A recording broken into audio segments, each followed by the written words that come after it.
They painted over my mural. 3 days of work, gone in an hour. They said it didn't match the neighborhood. Too bright, too bold, too alive. But it was my wall, my story in color. Every brushstroke carried emotion. Every line whispered a piece of my life. It wasn't graffiti. It was expression, born from heart and silence. They didn't see that. They never do. That morning, I stood in the driveway. Paint still dripping from their rollers. The air smelled like wet concrete and defeat. They watched me like I was the problem, and for a moment, I almost believed them. But art doesn't die that easily. It hides, it waits, it learns. And I decided it was time for my mural to rise again. This time, not on my wall, but on theirs. For a week, I studied the HOA building, their so-called community center. Perfect beige walls, no life, no soul, just endless quiet, pretending to be order.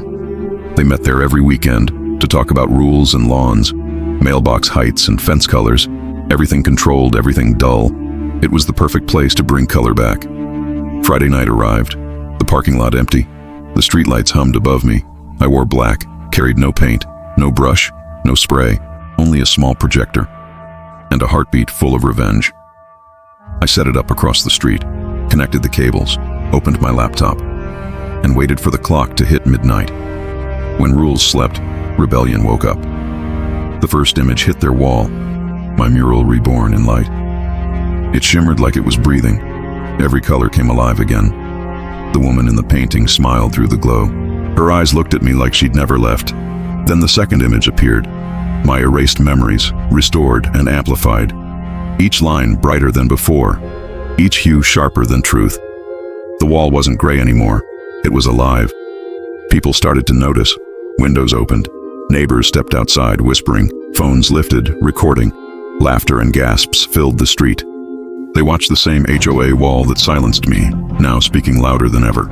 No sound, no paint, just light and justice. It was my best exhibition yet, and it happened right on their property. Their rules couldn't stop a shadow.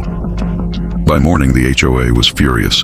They called it vandalism again, but there was no proof, no damage, no mark, just color reflected by truth itself.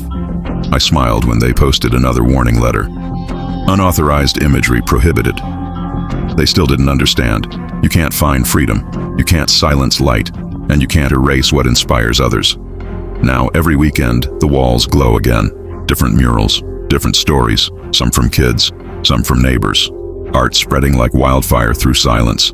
The HOA's wall has become our gallery. Sometimes I see the HOA president parked nearby.